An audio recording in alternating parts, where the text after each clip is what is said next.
Les quiero invitar entonces a que mantengan sus Biblias abiertas en Efesios capítulo 4. Efesios capítulo 4. Y hoy nos vamos a ocupar del verso 4, 5 y verso número 6. Les invito a que podamos orar. Señor, qué bueno es estar juntos, qué bueno es cantarte, qué bueno es reconocer tu presencia en medio de nosotros, gente tan distinta. Somos tan distintos los unos de los otros, pero vemos tu obra y tu espíritu obrando en todos. Y por eso reconocemos tu obra, tu presencia, tu amor, y te damos gracias. Te damos gracias en el nombre de Jesús. Y ahora nos vamos a acercar a tu palabra y queremos pedir entendimiento. Queremos pedir que tú operes en nuestro corazón y nos ayudes a interesarnos de lo que a ti te interesa. Cambia nuestra simplicidad por sabiduría. Cambia nuestra necedad por entendimiento. Tu palabra dice en Proverbios que la sabiduría clama por las calles, pero los necios no escuchan, no entienden. Nosotros estamos aquí porque queremos prestar oídos a lo que tú tienes para enseñarnos. Genera en nosotros una generación de personas interesadas por ti, interesadas por tu presencia, interesadas por tu palabra. Personas dispuestas a abandonar conceptos antiguos para incorporar y sustituir esos conceptos por los de tu palabra, para que tu palabra opere verdadera libertad en todos nosotros y podamos vivir lo mejor de ti en este tiempo que tú nos has dado para vivir. Eso pedimos en el nombre de Jesús y pedimos que este tiempo de exposición bíblica sea un tiempo renovador para todos nosotros. En el nombre de Jesús, amén. Estamos hablando sobre vocación e identidad. Eso es lo que vine hablando hace un tiempo atrás y es lo que vamos a retomar hoy. Vocación e identidad. Y para hablar sobre esto estamos explorando el capítulo 4 del apóstol Pablo a los Efesios. Ese es nuestro objeto de estudio. De aquí queremos aprender. Y ya hemos dicho varias cosas, ¿cierto? Tenemos un llamado de parte de Dios. Los que hemos sido llamados por Él es un llamado. Ese llamado es una vocación. Y desde ese llamado se levanta nuestra identidad. Una identidad que tiene relación con ser y vivir. Con ser de Dios. Aprender a vivir con Él. Para que hagamos su voluntad todos los días de nuestra vida. Y Pablo está empeñado en explicarle a esta iglesia. La iglesia de los Éfesos. ¿Ya? Importante que en todos entendamos que los efesios, allá en la ciudad de Éfeso, son personas multiculturales. Un poco lo que está pasando hoy día en Santiago de Chile. ¿Sí? Hasta el año 2000 todos nos conocíamos, los que estábamos vivos en esa época, todos los viejos. ¿Ya? Ahí todos andábamos en el metro y no veíamos caras distintas. Era difícil ver a alguien de un color diferente. Era difícil ver a alguien con un acento distinto. Hoy día Santiago es una ciudad multicultural cada vez más. Acá mismo, todos nosotros los que estamos acá, somos personas de distintas procedencias. Seguramente la mayoría de los que están acá son chilenos, pero no son un porcentaje muy grande. Entre nosotros hay venezolanos, hay colombianos, hay peruanos, hay brasileros, bolivianos, de todo. Por lo menos estamos en América todavía, parece. ¿Ya? Pero aquí ya vemos de todo. Y un poco lo que pasaba en esa época. Una iglesia compuesta por gente muy distinta. Y las personas que tenemos cunas distintas pensamos distinto. Tenemos distintas idiosincrasias, tenemos distintas formas de valorar la vida, tenemos incluso distintas formas de nombrar las cosas. Imagínense allá esta ciudad que estaba justo en una apertura, la gente transitaba comercialmente por Éfeso, estaba en un estrecho en donde los mares se conectaban. Un centro político, un centro ideológico, un centro comercial, un centro cultural. Allí nace esta iglesia. Y Pablo está interesado en que esta gente se entienda desde el Evangelio. Y Pablo sabe que entenderse desde el Evangelio genera una explosión en ese grupo en donde el Evangelio nace y se arraiga y fructifica. Y Pablo entonces tiene en su corazón explicarle a esta gente que parece que no se llevaba muy bien. ¿De qué se trata la vida con Dios? ¿De qué se trata ser de Dios? ¿De qué se trata entrar en su familia? Porque muchos de ellos pensaban que podían seguir siendo lo que fueron y esto era como algo más. Ser cristiano es como algo más que me da valor a mi vida, pero no necesariamente algo que me redefine por completo. No necesariamente algo que me cambia el norte, algo que me implica incluso que yo abandone ciertas cosas que para mí son muy importantes. Muchas de esas personas pensaban que no era tan necesario pensar de esa forma. Entonces habían distintos tipos de grupos en la iglesia, distintas formas de pensar. Habían personas que se sentían más selectas que otros. Habían personas que incluso conservaban ciertas mañas inmorales dentro de la vida de la iglesia. Por eso que Pablo va a decir que se tiene que hablar la verdad en amor, porque había muchos conflictos, había muchos roces. Y ahí está Pablo. Entonces Pablo quiere acortar la brecha y por eso que esto estamos hablando siempre cuando les hablo de vocación, de identidad, les hablo siempre de esta dificultad, esta tensión que existe en nosotros también. ¿De qué? De acortar la brecha entre lo que somos hoy, lo que fuimos y lo que Dios quiere que seamos. Y acortar la brecha significa abrazar ciertas cosas que son importantes. Y en el capítulo 4 vamos a ver al menos 8 aspectos que nosotros tenemos que atender para que podamos acortar esa brecha. Y ya he tratado con ustedes algunos de ellos. Por ejemplo, ya les he dicho que la primera cosa que debemos hacer para poder acortar esta brecha y nosotros poder ser un cuerpo realmente unido y una familia realmente impactante para otros y entre nosotros, es que debemos, uno, repasando, entender el diseño de Dios para nosotros. Eso ya lo trabajé, simplemente lo nombro para activarles la memoria. ¿Ok? Pueden ahí buscar y profundizar más después, pero entender el diseño. Lo que Dios ha hecho. Somos hechura de Dios en Cristo Jesús. Somos algo nuevo en Él. Eso es importante entenderlo. Eso está allá, capítulo 4, verso 1. ¿Vale? Y seguimos avanzando. Y lo segundo que dijimos es que nosotros debíamos revestirnos de la actitud correcta. Dijimos que nosotros, dentro de este cuerpo diverso, debíamos trabajar en nuestra humildad, trabajar en nuestra mansedumbre, trabajar en la paciencia, trabajar en esta idea de soportarnos unos a otros, que no es otra cosa que fidelidad relacional. Fidelidad relacional, ¿por qué? Porque nos van a fallar. Fidelidad relacional, ¿por qué? Porque las cosas no van a ser como me gustan. Entonces, ¿qué debe prevalecer allí? Mi fidelidad a lo que Dios está haciendo y a mi compañero, a mi hermano que ha fallado, pero yo estoy allí y lo mismo espero recíprocamente. Entonces, trabajar en la actitud correcta, revestirnos de la actitud correcta. Tercero, todo eso está en los sermones del YouTube para que ustedes los repasen. ¿Vale?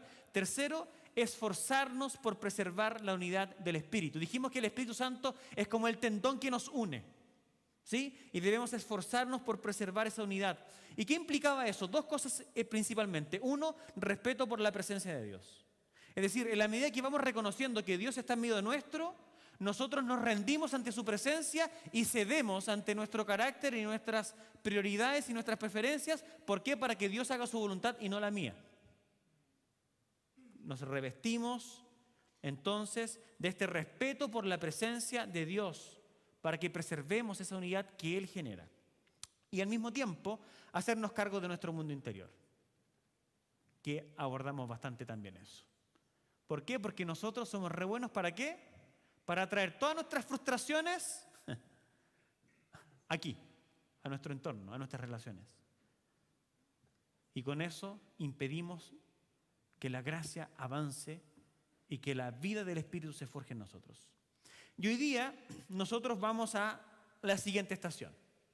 Y la siguiente estación está entre el verso 4 y el verso 6. Y esta siguiente estación tiene que ver con ¿qué?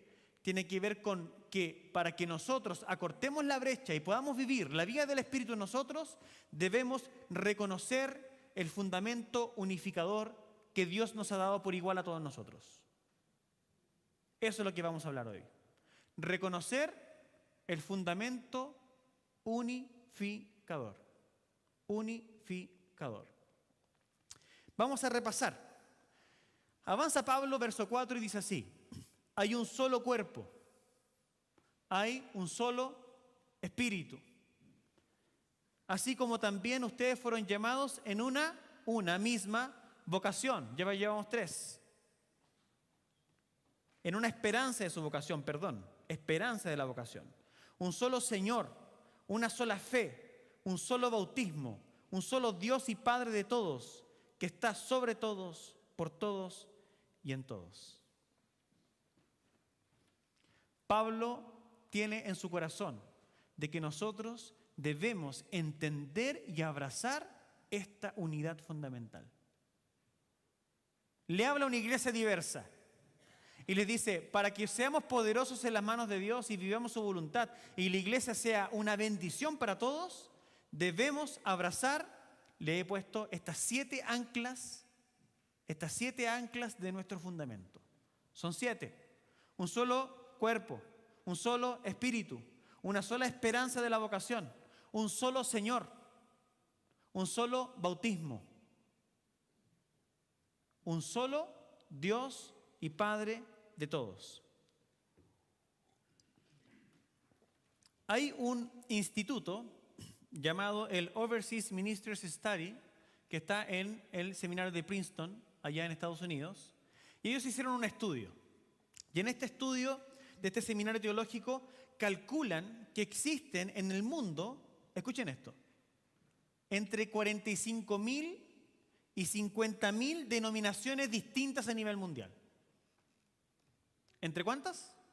45.000 y 50.000 denominaciones distintas a nivel mundial. ¡Aleluya! ¡Qué fracaso! 45.000 y 50.000 denominaciones distintas. Miles de divisiones de cristianos bajo el paraguas del cristianismo. ¿Qué genera esto sino confusión? ¿Qué genera esto sino realmente perderse en el limbo para una persona cualquiera que quiere conocer a Jesús, incorporarse a una iglesia y son 50.000 versiones distintas, como los Pokémones más o menos? ¿Ah? Mucha gente, esto está muy distinto esto, está muy difícil de entender. Decía Pablo en una de sus cartas que todos, lo vimos en el último sermón que prediqué, que todos buscan su propio bien.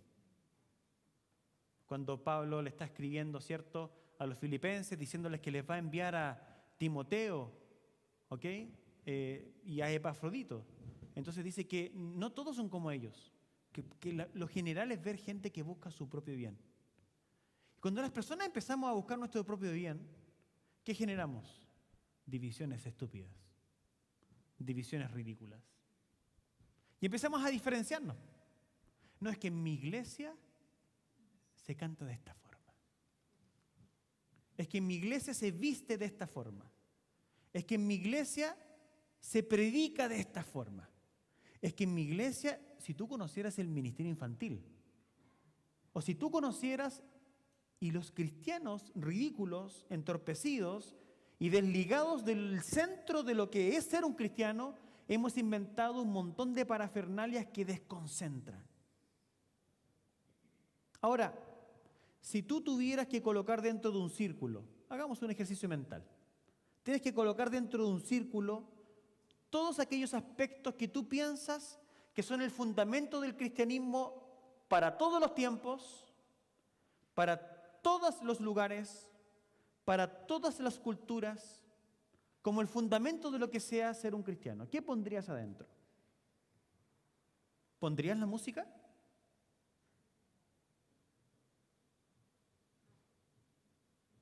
¿Pondrías la forma de hacer una liturgia? ¿Pondrías la forma de vestirse?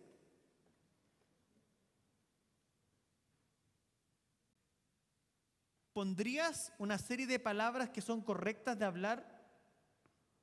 ¿Qué pondrías adentro? ¿Qué es lo fundamental del cristianismo? ¿Qué es lo fundamental de un cristiano? ¿Cuál es la unidad básica, el fundamento de lo que es ser un cristiano para todos los tiempos, para todos los lugares, para todas las expresiones culturales? Si algo aplica solo en mi cultura y no a la otra, no es fundamental. Y yo debiese dejar de discutir por aquello. Y debiésemos buscar rápidamente un consenso, porque no es algo fundamental. Y Pablo acá, como realmente un artista, él buscando que esta iglesia explote en el uso de sus dones, que explote en el vivir su vocación, les ordena la mente a los efesios. Y al hacerlo con ellos, lo hace también con nosotros. Y nos dice que debemos colocar atención solo en 7 aspectos fundamentales que definen al cristianismo en todos los espacios culturales, en todos los lugares geográficos, en todos los tiempos, edades y eras. Y estas 7 cosas son: hay un solo cuerpo, hay un solo espíritu, hay solo una esperanza de la vocación que es importante, hay solo un Señor, hay solo una fe, hay solo un bautismo y hay solamente un Padre que está sobre todos, por todos y en todos. Implicación rápida antes de entrar en detalle: descarta todo lo demás. No centres tu atención en nada más que en esto. No tengan más expectativas que las que aquí están. Limítate. Si piensas fuera de esto, a nadie le interesa.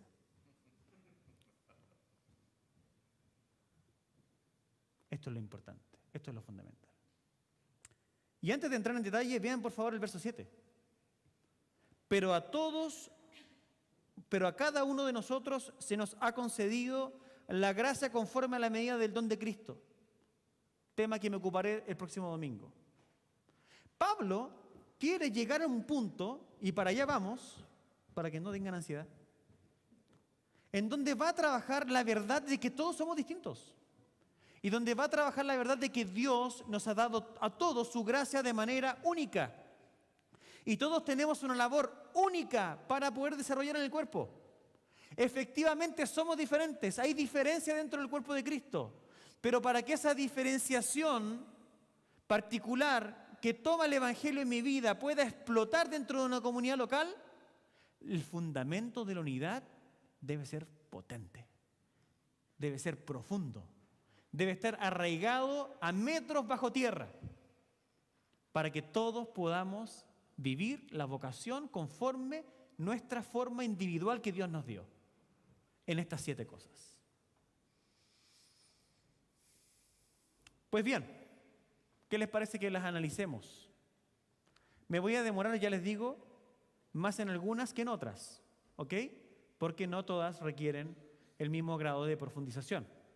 ¿Ok? Pero obviamente todas ellas son muy importantes. Así que bien, vamos allá, esto es importante, entendámoslo porque aquí está nuestra unidad, ¿vale? Punto 1, nosotros, dice Pablo, somos solo un cuerpo. Nosotros somos solo un cuerpo. ¿Qué significa ser un solo cuerpo en Efesios 4? Doctrinalmente, Pablo está pensando en lo que denominamos la Iglesia Universal. Pablo es interesante porque Pablo quiere fortalecer localmente a la iglesia de Éfeso. Pero una iglesia local no puede ser fuerte si pierde de vista que es parte de un proyecto mucho más grande que Dios tiene, que es el de forjar un pueblo para sí, un pueblo global, un pueblo universal. Cuando Pablo está diciendo que somos solo un cuerpo, está hablando de la totalidad de los redimidos. Está hablando de la totalidad de las personas en las cuales el Espíritu Santo ha hecho una obra de conversión. Está hablando a la totalidad de personas que tienen a Cristo como su cabeza. Todos los creyentes, en cualquier lugar. Somos un solo cuerpo. Y la Biblia habla las dos cosas al mismo tiempo. Reconoce tanto la realidad de la iglesia local y también acentúa la realidad de que todas las iglesias locales son solamente una pura iglesia. Las dos cosas al mismo tiempo. Todos nosotros tenemos el deber de pertenecer y servir en un contexto local, todos. Y Pablo reconoce, y los demás autores del Nuevo Testamento también, de que la unidad básica del cuerpo de Cristo en las distintas regiones del mundo está expresada a través de un cuerpo local de creyentes. Es por eso que encontramos en el Nuevo Testamento la carta a los Romanos, la carta a los Corintios, la carta a los Efesios, a los Filipenses, a los Gálatas, y así. Y también encontramos en el libro de Apocalipsis las cartas o mensajes a 7 iglesias con nombre y apellido.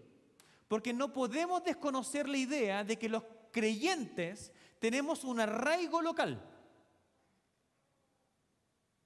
Todos los creyentes, todas las personas que quieren profesar su espiritualidad correctamente deben entender que deben rendir su vida y rendir cuentas a una comunidad de creyentes en una iglesia local. Cuestión muy desconocida tanto en la época de Pablo como en nuestros días.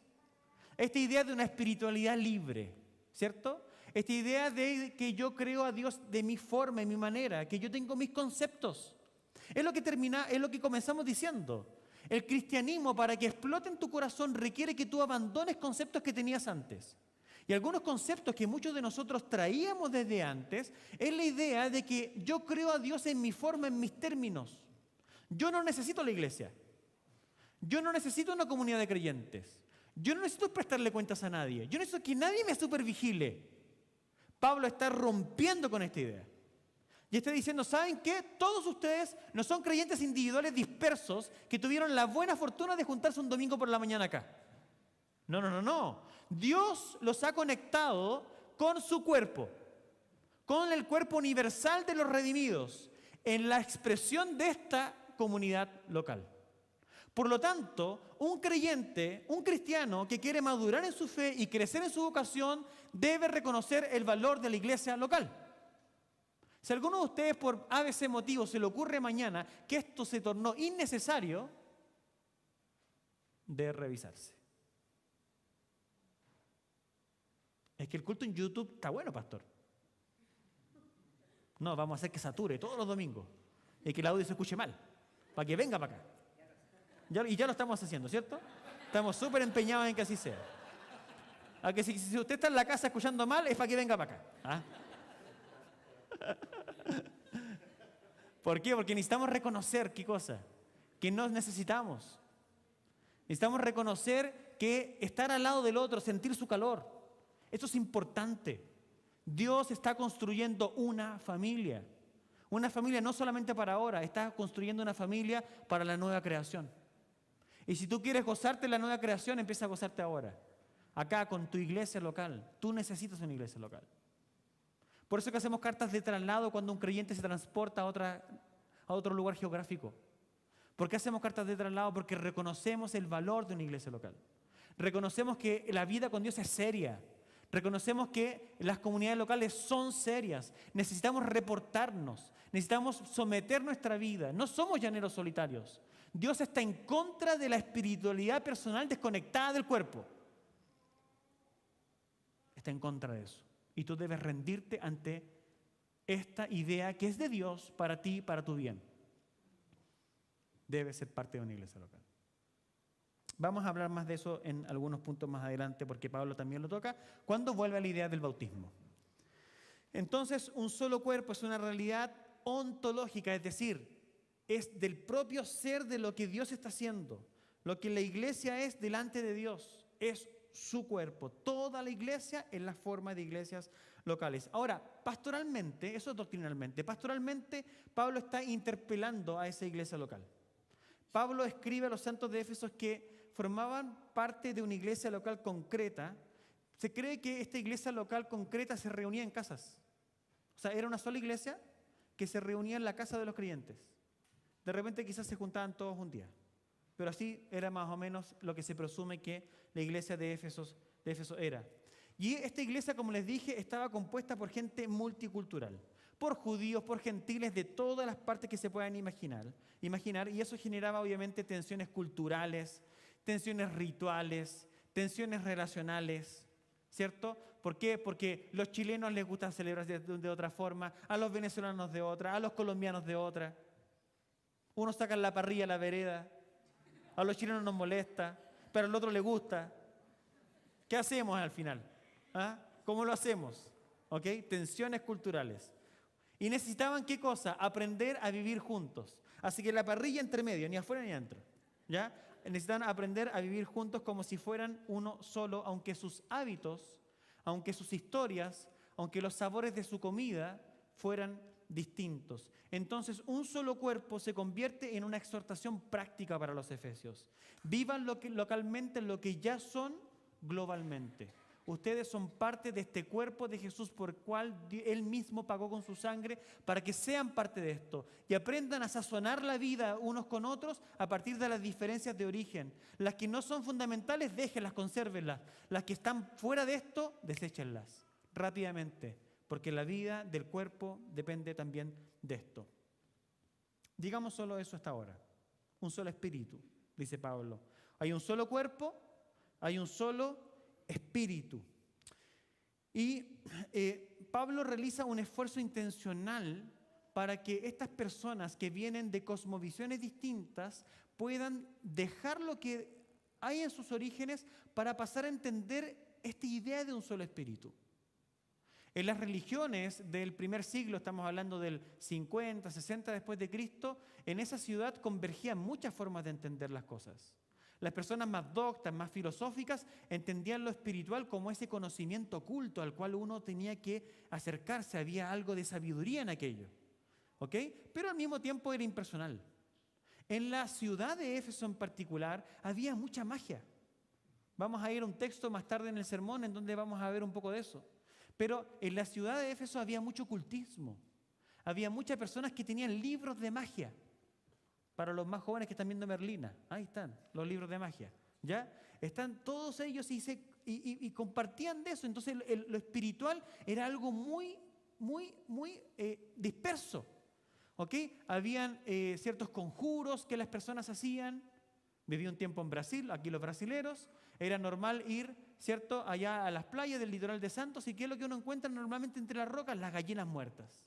¿Cierto? ¿Por qué? Porque ¿qué es lo que se hace allá en la santería y todo lo demás? Pescan los animales y los matan para hacerle algún machitún. Ahí ya me puse más chileno. ¿Ah? Un machitún a alguien. Para poder hacer algún conjuro en contra o en favor de alguien. Eso en esas regiones era totalmente practicado. Era algo común que encontrabas. Entonces imagínate tú ahora una iglesia en donde dentro de ella hay un montón de gente que viene practicando una cantidad de rituales increíbles. ¿Ok? En donde realmente cuando se habla de lo espiritual es algo muy disperso. Hablar del Espíritu Santo es algo que es un poco raro. ¿Cómo es esto de que, digamos, se parecen muchos a las religiones orientales que tenemos nosotros hoy día? Las personas que vienen de unas raíces más budistas o más hinduistas tienen un acercamiento a lo espiritual como algo más genérico. ¿Sí? ¿Sí? Es un espíritu genérico que está en todas partes. No tienen esa capacidad de entender lo espiritual como una persona. Y lo que Pablo está haciendo acá, en esta construcción, es que está diciendo que el fundamento del cristianismo está amparado en el Dios Trino. Hemos trabajado solamente la idea de un cuerpo, pero más adelante ustedes van a ver ciertas afirmaciones importantes. Acá en la primera, un espíritu. Luego Pablo va a hablar de un Señor.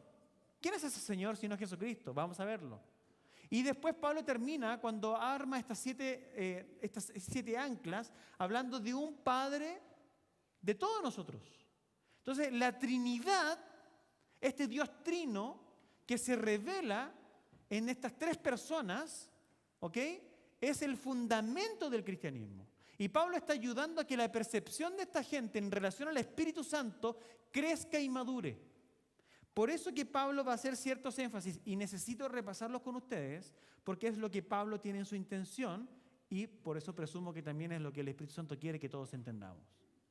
Entonces vean en Efesios, abran sus Biblias allí, y vean por favor el capítulo 1, versos 13 y 14. Capítulo 1, versos 13 y 14. Estamos hablando de un espíritu. Estamos hablando del Espíritu Santo. Vamos a entender lo que Pablo tiene en mente con el Espíritu Santo. Él dice así, verso 13, capítulo 1. En él también ustedes, después de escuchar el mensaje de la verdad, el evangelio de su salvación, y habiendo creído, fueron sellados en Él. ¿Con qué? Con el Espíritu Santo de la promesa, que nos es dado como garantía de nuestra herencia. O sea, el apóstol Pablo está haciendo consciente a los creyentes de que son parte de este cuerpo universal. ¿Por qué? Porque el Espíritu Santo está habitando en el corazón de la totalidad de los creyentes que fueron lavados por Jesucristo. Pablo llama la atención a que nosotros tenemos este fundamento común.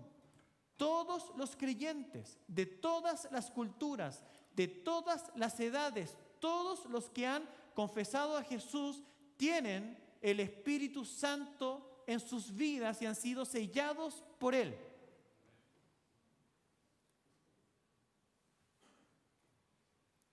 Esa conciencia es la que nos ayuda a convivir. El Espíritu Santo no habita solo en mí, habita también en mi hermana, en mi hermano. Habita literalmente en él. El Espíritu Santo está en nosotros, con nosotros. El Espíritu Santo está aquí hoy, con nosotros. Despertar la percepción espiritual de la realidad de Dios en medio nuestro. Eso es lo que Pablo quiere hacer. Entonces respetaremos lo que el verso 7 en adelante va a tratar, de que Dios nos ha dado dones distintos. Pero para poder vivir esos dones en plenitud y con libertad, debo partir de la base de que esos dones los ministró Cristo a través de su Espíritu. Y ese Espíritu está en nosotros y nos ha sellado como creyentes. Capítulo 2. ¿Qué más dice Pablo? Porque Pablo está construyendo acá este universo de realidad para estos creyentes. Capítulo 2, versos 21 y 22. Dice así: en quien todo el edificio, bien ajustado, va creciendo para ser un templo santo en el Señor. En Cristo también ustedes son juntamente edificados para morada de Dios en el Espíritu.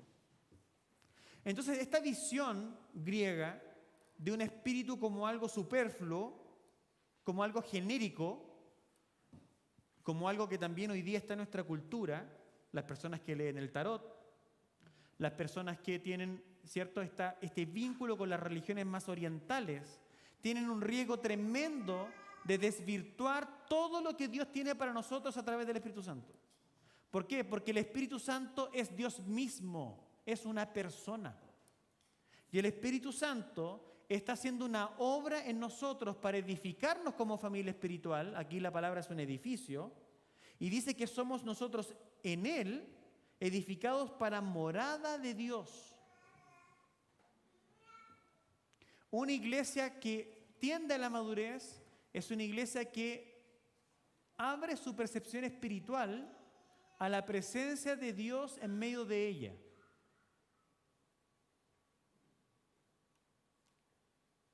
La presencia de Dios en medio nuestro.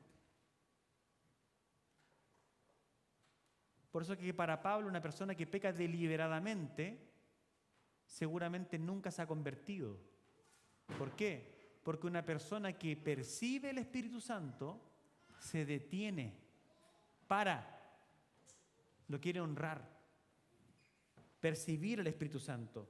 Él habita en nosotros, forma un solo edificio espiritual, no forma comunidades paralelas. Mira qué interesante, porque ellos se percibían como comunidades paralelas. Entonces lo que va a hacer ahora Pablo es mostrarle a través de esto, ¿qué cosa? Que Cristo ha derribado una pared de división intermediaria para mostrarles que ellos en el Espíritu están totalmente unidos. Los que están convertidos y son conscientes de su conversión podrán concordar conmigo en que no hay nada más mágico, por decirlo así.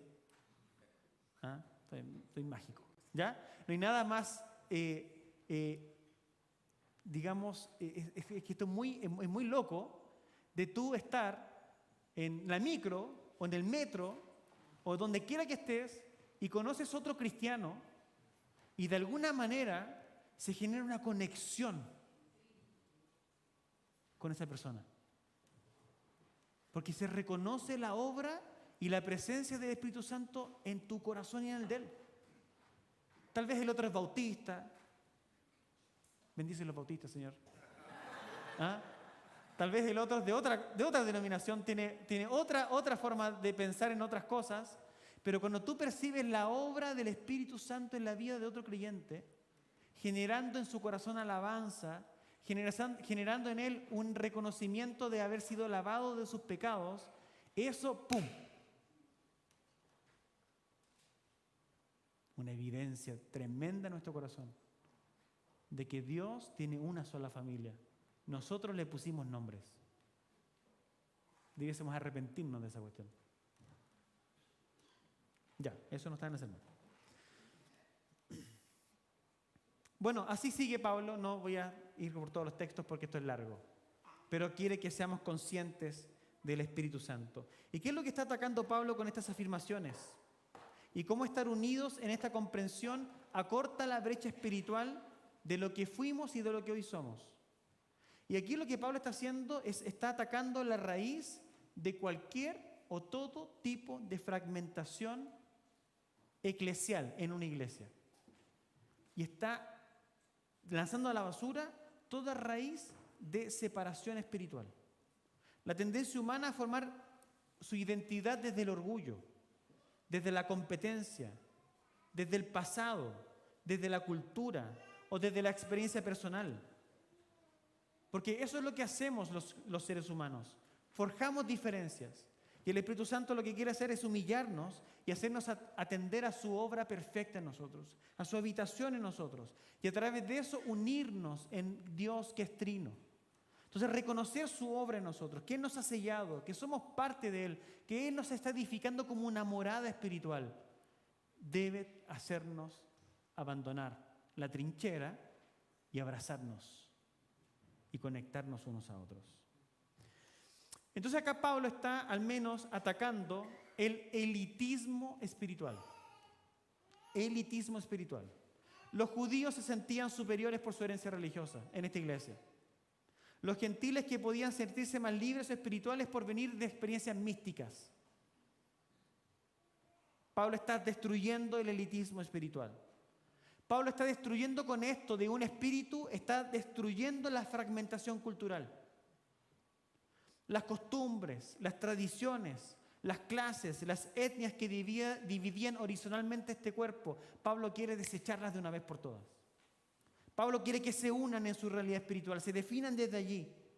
Pablo está terminando con la duplicidad de pertenencia. Algunos querían pertenecer a Cristo para conservar estructuras antiguas de significado y poder.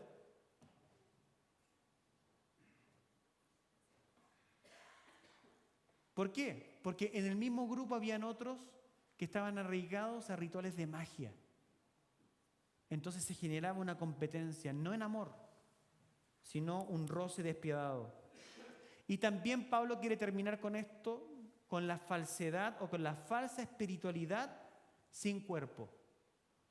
Lo que de alguna forma ya toqué. Es decir, de tener experiencias religiosas desarraigadas de una comunión con una iglesia local.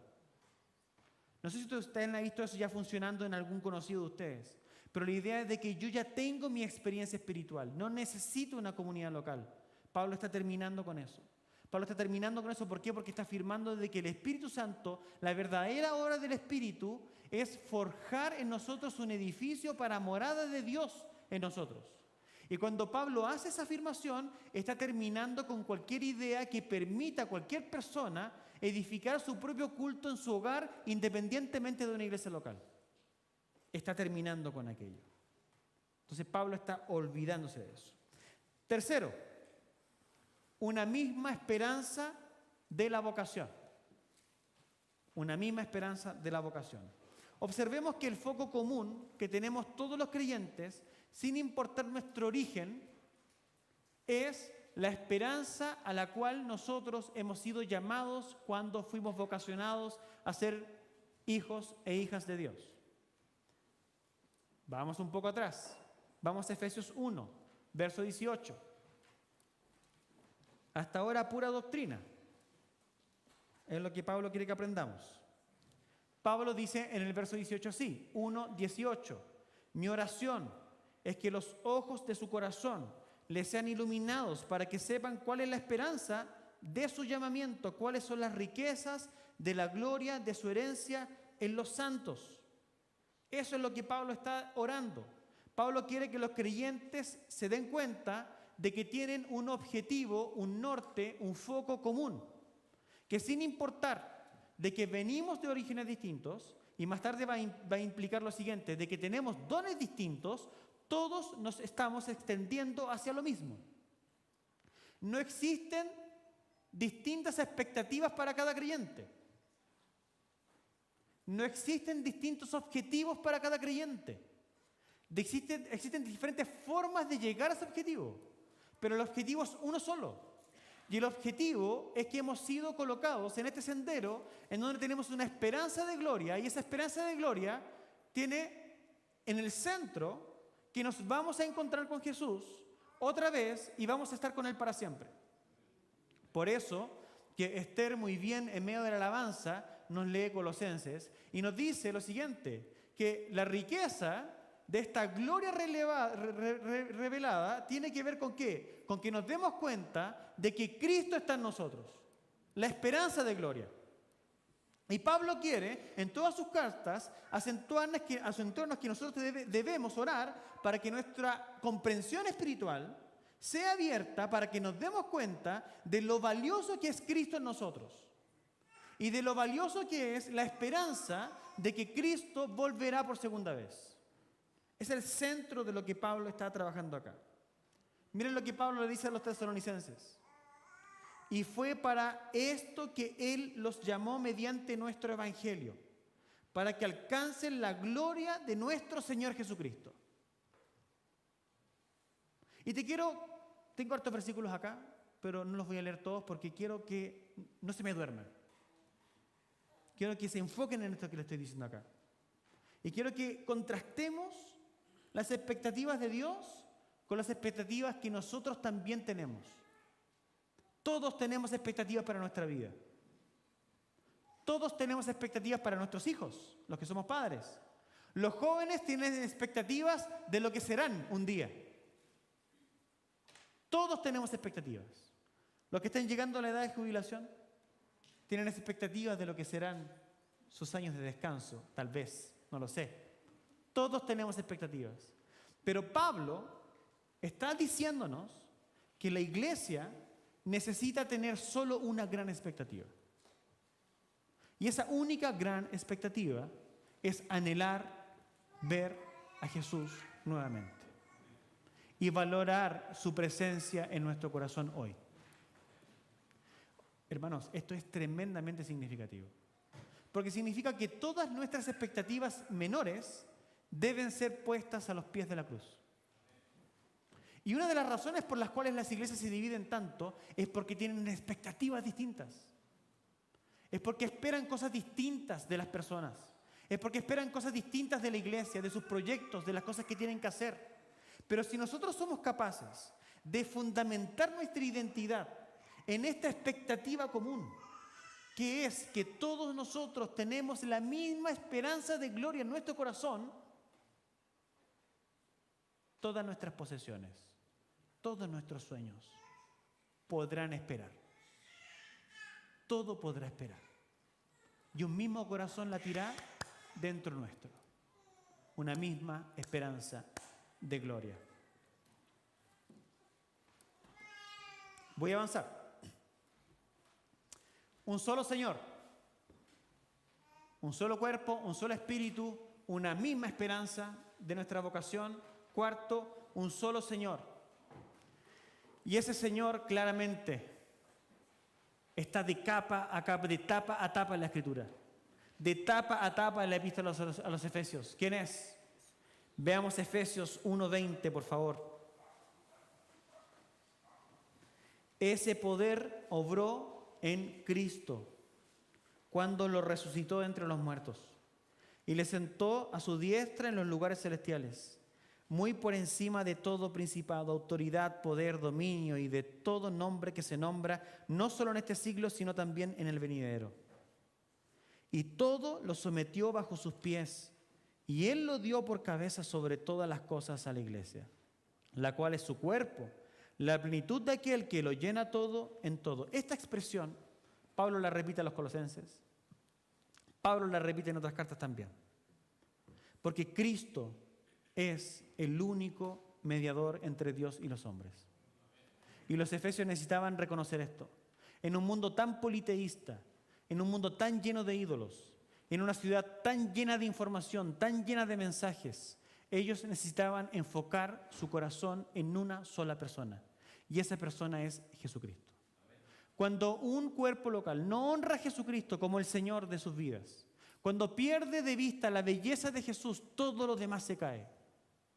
Cuando una religión quiere llamarse cristiana, pero te coloca otros ídolos para que tú los adores, te coloca estatuas para que le prendas velas, te genera otros motivos para vivir, está en un camino de herejía. Porque el único camino, la única persona digna de adoración es el Señor Jesucristo. No hay otro nombre dado a los hombres por el medio del cual puedan ser salvos. Hay solo uno y es Jesucristo hombre. Jesucristo es la conexión de todo el mundo espiritual, de toda la realidad metafísica con nosotros. Es Él. Los griegos pensaban en un tal demiurgo, alguien que bajaba y que los conectaba con el mundo de las ideas y que los conectaba con lo trascendente. Pablo les está diciendo que las ideas platónicas no sirven para nada. Pablo aquí está diciendo que Platón se puede revolcar en su tumba. ¿Por qué? Porque hay un solo Señor, hay un solo conector entre nosotros y nuestra realidad material y nuestra realidad inmaterial. Es Jesucristo. No hay otro por el medio del cual te puedas conectar con la verdad objetiva. Es solo Jesús. Y eso es importante, ¿por qué? Porque tú no puedes traer nada extra al cristianismo, sino lo que el propio Señor autoriza, en lo cual tú pongas tu devoción.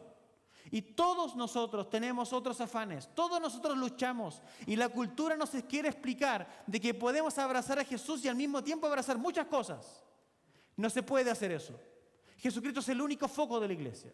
Jesucristo es el único foco de adoración. Jesucristo es lo único que debiese hacer doblar tus rodillas. Jesucristo es la cabeza. Jesucristo debe romper tu vida, debe triturar tu orgullo, debe hacer nacer de tu corazón la adoración y la esperanza. Muchos de ustedes vienen de realidades católico-romanas y respeto lo que Dios puede hacer donde Él quiera, porque Dios levanta hijos de donde quiere. Pero una vez que tú conoces la palabra, una vez que tú te enfrentas con este libro y te das cuenta que Dios no ha autorizado la adoración, sino aquel a Jesucristo que es el santo, es el único justo, tú debes abandonar cualquier otro tipo de idolatría. Debes abandonar cualquier tipo de rendición a cualquier cosa que no sea Jesús. Jesús es la única persona autorizada para que se le adore. Y si Dios ha comenzado una obra en ti, allá en el catolicismo romano, y hoy día te tiene acá, que es el caso de varios de ustedes, ustedes deben extenderse hasta Jesús sin ningún temor. Porque Dios ha puesto todo debajo de sus pies. Hermano, hermana, tú no necesitas más jerarquías. Jesús rompió con toda jerarquía. Jesús ha hecho de todos nosotros la misma categoría de pueblo. Y todos tenemos acceso a Él con libertad. Despréndete sin temor. Para algunos de ustedes que no fueron criados en el catolicismo romano, esto suena como algo poco importante. Pero para las personas que fueron criadas en el catolicismo romano, esto es muy importante. Fui testigo de la conversión de una persona cuando era muy chico. Iba a visitarla a su casa y la persona tenía San Expedito por todas partes. Por todas partes. Hasta que un día, un miércoles en la tarde, le iba a visitar después de la universidad, la discipulaba todos los miércoles, estudiando la palabra, ella misma pesca sus San Expeditos, va afuera del patio, prende fuego y los quema a todos. Porque Jesucristo es el único digno de adoración. Y Él requiere de nosotros que rindamos todo en lo cual hemos confiado. Tal vez tu San Expedito es un vehículo. ¿Es un cargo? ¿Es una posición social? ¿Es el respeto que requieres de la gente? No lo sé. Jesús quiere que lo quemes para que Él solamente sea exaltado. Una sola fe. Y ya les adelanto que aquí me voy a demorar un poco. Lo siento. El texto lo requiere. Esta afirmación podría referirse tanto a la fe subjetiva como a la confianza en Jesús que cada creyente afirma tener. O puede referirse a la fe objetiva que llamamos, el contenido que se cree. ¿Notan la diferencia? La diferencia sí, ¿ok? Lo que yo profeso creer en Jesús es algo interno. O puede referirse al contenido que se abraza, al contenido de la fe de lo que se abraza. Y por el contexto de lo que Pablo está trabajando acá, es más claramente lo segundo. Pablo aquí no se está refiriendo tanto a la fe personal de cada persona. Pablo se está refiriendo al contenido de fe que se profesa. Por eso que él está incluso insistiendo en ¿qué? Un solo cuerpo, un solo espíritu, una misma esperanza. ¿Por qué? Porque él está explicitando, él está haciendo una confesión de fe acá en este versículo. Está diciendo más o menos lo que todos nosotros tenemos que abrazar para estar fundamentados en esto. Entonces Pablo en realidad está hablando de que los creyentes tenemos un mismo contenido de fe que abrazamos. Y ahora sí quiero llevarlos a Hechos. Vean por favor Hechos capítulo 19. Acá está pasando algo genial y vamos a ver lo que Pablo tiene en mente. ¿Por qué? Porque el origen de esta iglesia, como les vengo diciendo, es un origen multicultural. Y en Hechos 19 pasa algo muy entretenido, que es el origen de esta iglesia y lo que está pasando acá. Capítulo 19, en particular me voy a centrar en el verso 18 al 20, pero el tema parte un poco antes. Y lo que está pasando un poco antes es que Pablo está generando una conmoción en los Efesios muy grande. Tanto así que, como les vengo diciendo, en Efesios había mucho brujo. Había mucha persona que se dedicaba a hacer rituales espirituales. Estamos en el capítulo 19, voy a tomar el verso 18 y su contexto. Entonces, Pablo está allí y resulta que llamó la atención de varios brujos. ¿Ok? Y uno de ellos intentaba echar afuera los espíritus inmundos. ¿Cómo Pablo lo hacía? Y entonces un espíritu inmundo le sale al encuentro a esta persona y le dice: oye, a Pablo lo conozco, pero ¿tú quién eres? Había todo un enredo en la mente de las personas. Entonces el verso 18 dice así: también muchos de los que habían creído continuaban viniendo. Miren qué interesante lo que hace Lucas acá, la expresión, confesando y declarando las cosas que practicaban. Es decir, el evangelio llega a la ciudad, es tan claramente expuesto el evangelio que las personas entienden que no pueden seguir siendo lo que son y abrazar esta fe. Por lo tanto, lo que ellos hacen es que se acercan a esta fe confesando y declarando las cosas que practicaban. Verso 19. Muchos de los que practicaban la magia, juntando sus libros, los quemaban a la vista de todos.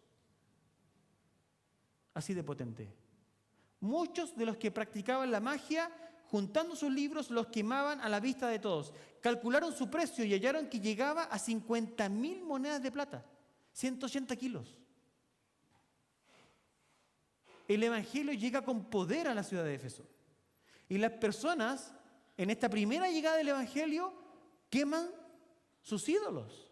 En el caso de ellos, queman sus libros de magia. Y así crecía poderosamente y prevalecía la palabra del Señor.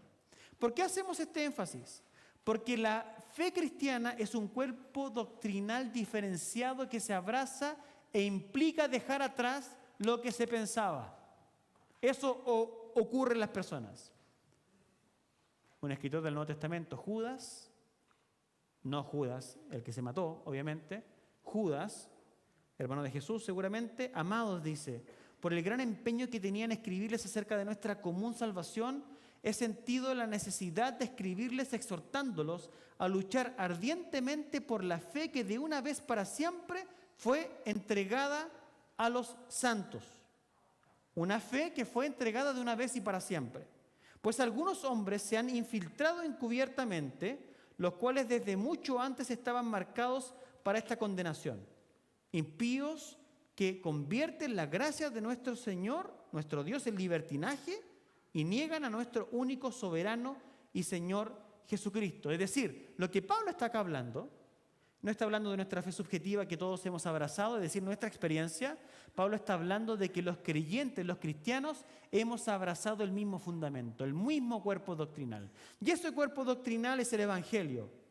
Y ese Evangelio es la revelación de Dios en Cristo. Es lo que Dios ha hecho en Cristo para reconciliarnos de nuestros pecados. Y cuando esa fe, ese contenido, que es Jesucristo hecho hombre, muerto, sepultado y resucitado, ascendido a los cielos y coronado sobre todo gloria, es abrazado, implica naturalmente un cambio de vida. Y eso es lo que Pablo está diciendo a los Efesios. Estamos unidos en esa fe que nos hizo cambiar de vida. Estamos unidos en esa fe que implica profesar al Jesucristo encarnado, muerto, sepultado, resucitado y glorificado. Esa es la fe. Esa es la fe de la cual Pablo está hablando. Me quedan aún 2 puntos: bautismo y Padre. Los voy a dejar para la próxima semana. Mucho contenido. A ver si los exploramos con más calma. Pero antes de terminar, quiero que por favor vean el ritmo de este pasaje, porque lo que les quiero invitar a hacer ahora es que nos detengamos acá, pero que nos detengamos con adoración. Porque Pablo, cuando escribe estos 3 versículos, los escribe de una manera litúrgica. Los escribe de una manera que llamamos doxológica. Y esa clave está en el final de este texto. Fíjense cuando termina este texto, dice así. Está hablando de estas 7 anclas y al finalcito dice lo siguiente: un solo Dios y Padre de todos, que está sobre todos, por todos y en todos. Esa forma en la cual Pablo se expresa es una forma doxológica. ¿No les suena esto parecido a porque de Él, por Él y para Él son todas las cosas? A Él sea la gloria para siempre. Amén. Pablo quiere que en el corazón del creyente despierte la idea de que estas 7 anclas son suficientes para vivir. Son suficientes para atravesar por cualquier tormenta. Estas 7 anclas, estas 7 verdades son de donde fluyen toda la identidad de una iglesia y de una vida cristiana. Vamos a seguir desarrollándolas el próximo domingo. Creo que ya se nos hizo un poco tarde, no por la hora digo, sino porque la mente igual se cansa. Y entonces lo que les quiero invitar a hacer es a que podamos dejarlo hasta acá hoy. Y sí, ¿por qué no? Alabemos al Señor y demos gracias por lo que Él está haciendo en nosotros y le demos la gloria porque Él nos trajo esta fe y en esta fe nos está restaurando. Así que eso es lo que vamos a hacer. Vamos a ponernos de pie y vamos a cantar y luego vamos a orar juntos para despedirnos.